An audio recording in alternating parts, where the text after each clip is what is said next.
മനുഷ്യന്റെ ഒടുങ്ങാത്ത അത്യാഗ്രഹത്താൽ നിന്നുയർന്ന വിപത്തുകളാണ് ഇന്ന് മനുഷ്യനും പ്രകൃതിക്കുമെതിരെ ആഞ്ഞടിക്കുന്നതെന്ന് അബ്ദുസമദ് സമദാനി. ക്യാൻസറിനെതിരെ കുട്ടനാട് പൈതൃക കേന്ദ്രം സംഘടിപ്പിച്ച ജനജാഗ്രത ബോധവൽക്കരണ സദസ്സ് ഉദ്ഘാടനം ചെയ്ത് സംസാരിക്കുകയായിരുന്നു അദ്ദേഹം.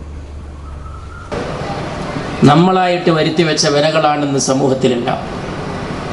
ഈശ്വരൻ ഇറക്കിയ ഒരാപത്തുമില്ല. മനുഷ്യന്റെ കരങ്ങൾ, അവന്റെ അവന്റെ അക്രമവാസന, അവന്റെ അലച്ച ആർത്തിയുടെ നാനാർത്ഥങ്ങൾ, അതാണ് ഇന്ന് നാം അനുഭവിക്കുന്ന പ്രശ്നങ്ങളുടെ പലതിൻ്റെയും പിറകിൽ. ഈ ക്യാൻസറിന്റെ പിറകിലും അതുണ്ട്.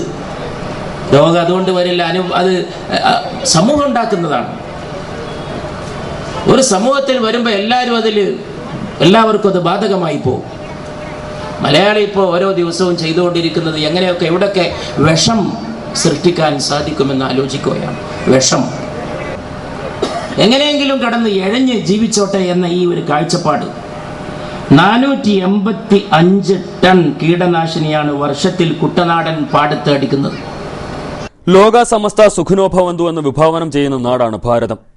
സർവ്വചരാചരങ്ങൾക്കും നന്മ വരണമെന്ന് ആഗ്രഹിക്കുന്ന നാട്. എന്നാൽ അവിടുത്തെ ചില സ്ഥാപിത താൽപര്യക്കാരുടെ അമിത ലാഭേച്ഛയാണ് എൻഡോസൾഫാൻ പോലുള്ള ദുരന്തങ്ങൾക്ക് കാരണമാകുന്നത്.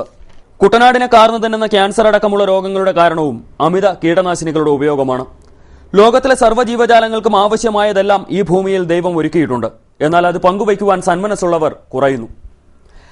എല്ലാ യുദ്ധങ്ങളും മതസ്പർദ്ധകളും എല്ലാ രോഗങ്ങൾക്കും കാരണം പങ്കുവയ്ക്കുവാൻ തയ്യാറാകാത്ത ബാലിശമായ മനസ്സുകളാണെന്നും സമദാനി പറഞ്ഞു.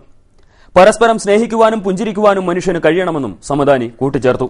ജനകീയ സദസ്സിനോടനുബന്ധിച്ച് പ്രശസ്ത ശില്പി ബിജോയ് ശങ്കർ പുത്തൻകളം രചിച്ച എന്റെ ശില്പങ്ങൾ എന്ന പുസ്തകത്തിന്റെ പ്രകാശനവും നടന്നു.